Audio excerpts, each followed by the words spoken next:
Okay, so today we are going to be reviewing place value. And before we even start, I want you to think that whenever we talk about a place, we are talking about a location.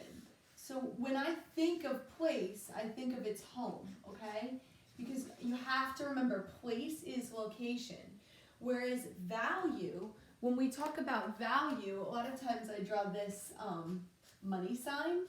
When we talk about the value, we talk about a number's worth. Okay, so I think of a money sign and what it's worth. Sometimes I say like, cha-ching.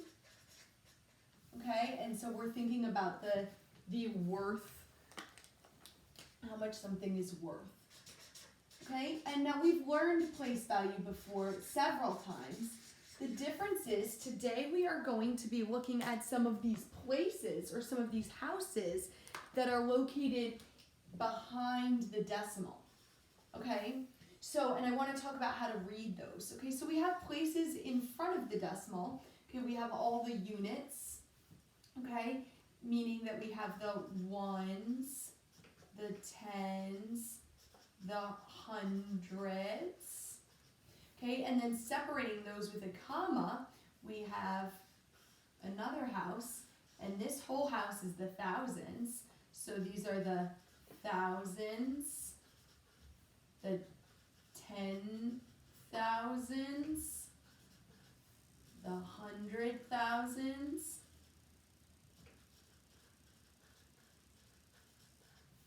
and then separating those with a comma, we have another house whose values are all in the millions.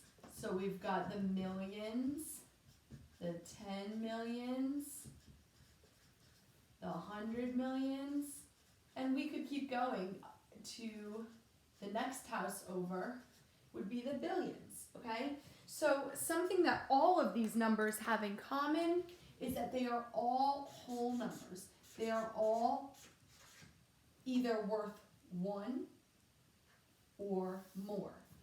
Something else to think about is, like we said, that these are all the units. These are all the thousands, millions, and if I kept going up, I could do a house of the billions. And one final thing to note is that each place value, as it moves this way, it increases by a power of 10, meaning you can multiply it by 10. So as I move from the ones to the tens, from the tens to the hundreds, from the hundreds to the thousands, I continue every place value from the thousands to the 10,000s, it gets 10 times greater. So you can either say it increases by a power of 10, or every time you move this way, it's 10 times greater. Okay, so our biggest numbers are on this side, and our smaller numbers, still whole numbers, but smaller ones are over here, and they get 10 times greater as they continue to move this way. Okay, so that's something to think about, and that's because that's our base 10. We have a base 10 number system, right? We've talked about that, how it's called a base 10 number system, meaning that each level increases by 10. All the way up, and it keeps going, even beyond what I've written. Okay, so on the right side of the decimal helps separate. Okay, it's really a separation line between the wholes and what's part of a whole. So meaning that I have some, but I don't even have a whole. Okay, and so in this house, and I'm going to draw this house just a little bigger so we can really talk about it. In this house, we have 3 pieces. So these are all decimal places. We have the tenths,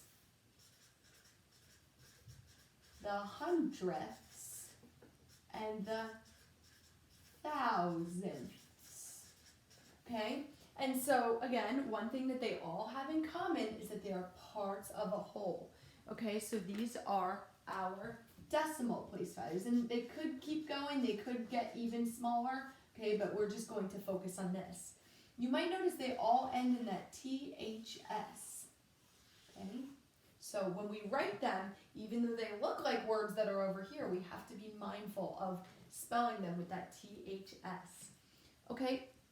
Now I'm going to go ahead and draw a picture. If I look at the ones, let's just focus on one whole, what it would look like. One whole, and sometimes I have students draw SpongeBob because it looks like one hole when you put his eyes and his nose in. But this, no, I can kind of like really quick. Let's see how I do with this. Okay, so not my best SpongeBob ever. He's got like big teeth. Okay, but kind of like one whole SpongeBob. This is what one whole would look like. Okay, when we talk about a tenth and what it would look like, we talk about a rod. Okay, when we talk about 100th and what it would look like, it's one little unit. And when we talk about 1,000th and what it would look like, I call it like a speck of sand.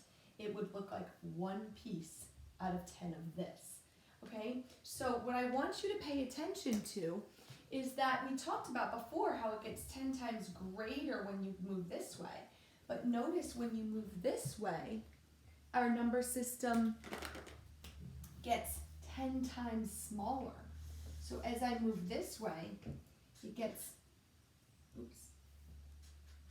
10 times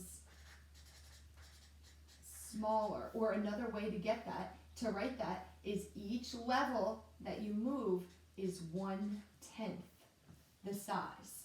Okay? So when I go from tenths to hundredths, for example, 100th is 1/10, one part out of 10, the size of a tenth. And I see that. I see not only that it's getting smaller, but that this 100th is actually one part out of 10 pieces of a tenth. Okay, so again, that's our base 10 number system showing itself.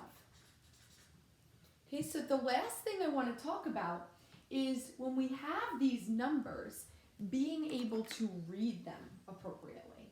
Okay, so what I always think of is making arrows down. So say I have the number, I'm going to write some sample numbers here. Let's say I have the number this. So when I read this, I read 72, and the decimal we've said before says end. So 72 and 4, and I read that place value down. What would be the first place value after the decimal? 72 and 4 tenths. Okay, whereas if I put this here, now 72 and 45, and read this place value down with the second place value, hundredths. So 72 and 45 hundredths. Okay, so today we're going to use this place value. What we can do is we can start to do two things. We can start to compare numbers, and we can also start to think about if we can read decimal amounts, we can also start to change those into fractional amounts. Listen to what you hear here. 72 and 45 hundredths. Hey, wait a minute. I heard 72 whole and 45 hundredths. So what we can start to do is move from a decimal, but also realize that we can write these as fractions as well. Okay, so we are going to be practicing these skills over the next few days, but I think the foundation of these skills is really understanding the place value and understanding the difference between parts of a whole. So even if it's written in a fractional form, you can see that this is the part of a whole and this is the whole. Or if it's written decimal, this is the whole, 72 wholes, and 45 hundredths is the part of a whole. Okay, so we are going to work on this, and if you need to go back to this video and rewatch it, it's up on the digital notebook for you.